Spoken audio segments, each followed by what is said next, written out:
you think flooding along the Louisiana coast is bad now, just wait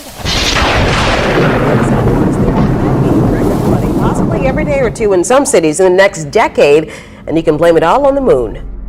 A wobble in the moon could create dangerous waves for coastal communities. A NASA study found the moon's natural wobble as it orbits the Earth could create high tides that cause widespread flooding. The moon's tilt changes over its 18.6-year cycle. That wobble, in combination with climate change and sea level rise, could significantly increase high tide flooding across the globe.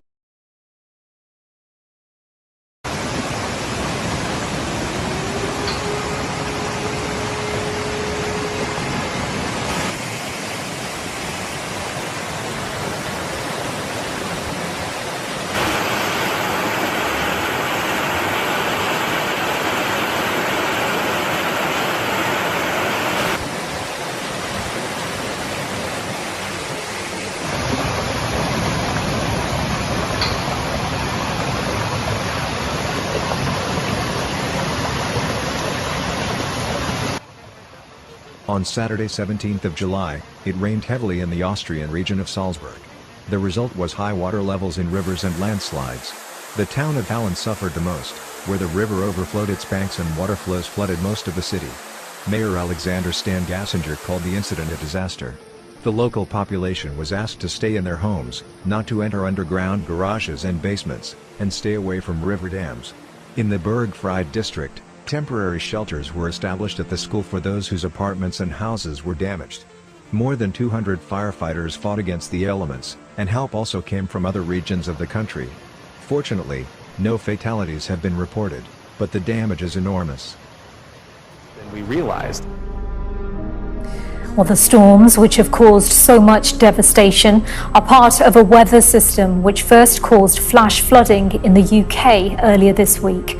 From America to Europe and Russia, extreme weather is breaking records. There was so little time to run, people tell us. Look at the force of this flood. The region has seen record high rainfall over the past 24 hours. Oh my God! What's this here? Towns and villages across Western Germany have been battered. Houses, businesses, livelihoods destroyed in a matter of hours. Thousands of people left homeless across this region.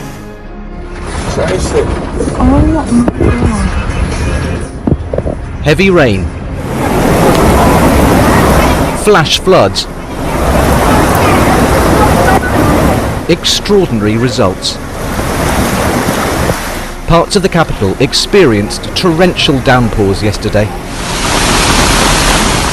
In northwest London, water cascaded from Hampstead Heath onto nearby Finchley Road. Cars were stranded under the Westway, the road which leads out of the city. These are the worst floods to hit this part of Western Germany in living memory.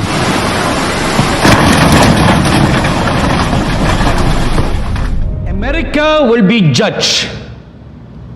That's why this weighing scale is here. How will she be judged? Two ways. A flood is determined for her. It will devastate the Mid-East. A fire is appointed for her. It will devastate the Midwest. Small shift that has a relatively large impact on the tides that we see here on Earth. Scientists have predicted this for the last 70 years, but it's actually happening more quickly and it's more intense than we realize. This fire is raging out of control in southern Oregon as millions of people across the western United States are hit by another round of scorching temperatures. I'm on the west side. With the temperature in the town of Stovepipe Wells in California not falling below 42 degrees overnight, the highest daily minimum ever recorded in the Northern Hemisphere.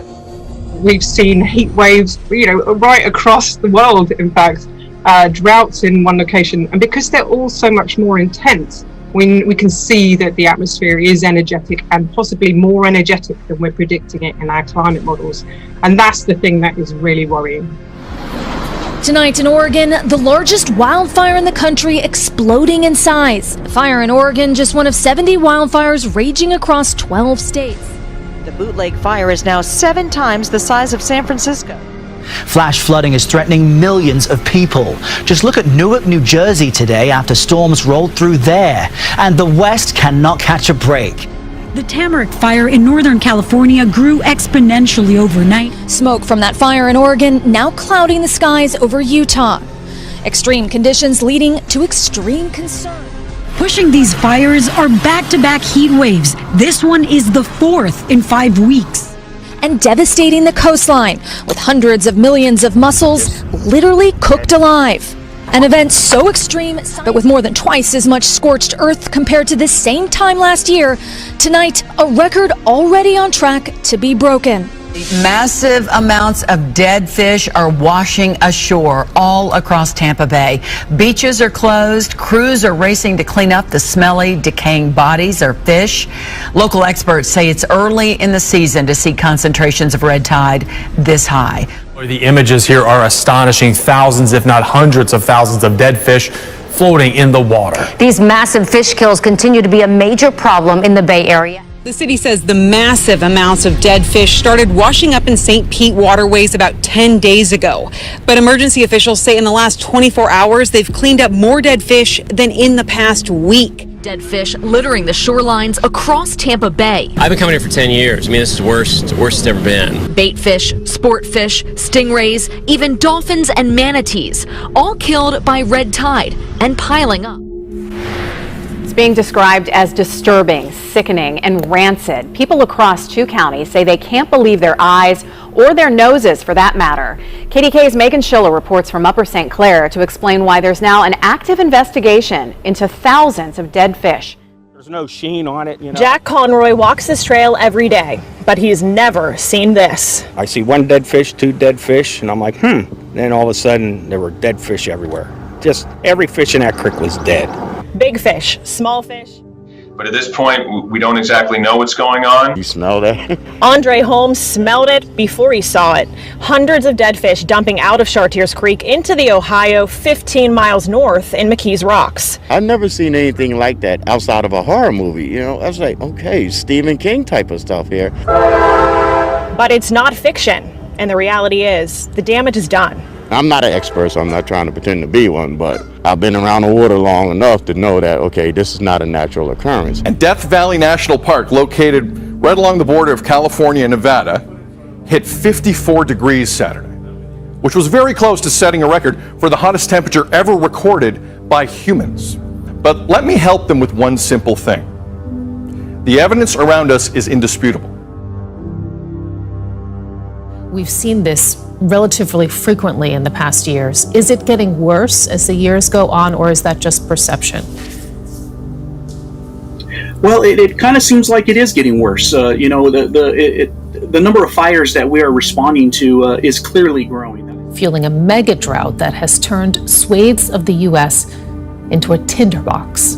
There's a tornado right there. Oh my God, I've never seen anything like this in my life. Barrie police are calling the damage catastrophic after a tornado ripped through the region. And the region's recent heat wave has literally cooked them alive. It's never smelled like this. Never smelled like this before. British Columbia's aquaculture industry depends largely on the region's mild climate. That is changing. Farming families who have thrived here for generations are now worried about the future. This used to be alive. Now there's nothing. Most of the mussels around here now are all gone. My clams, you can see the sand dollars and stuff, we're all dead. The mass die-off illustrates the impact of climate change here and now. We knew the heat might have been bad, but we weren't expecting to see what we saw, or what we are seeing. And Western Canada's recent record-breaking heat may be a harbinger of things to come.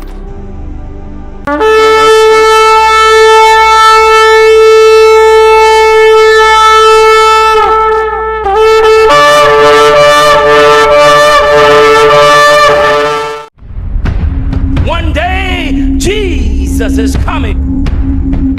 You may be at church. You may be at work. You may be asleep. God grant that you will be ready when he makes his personal appearance. My God, what if his appearance occurs on a Sunday?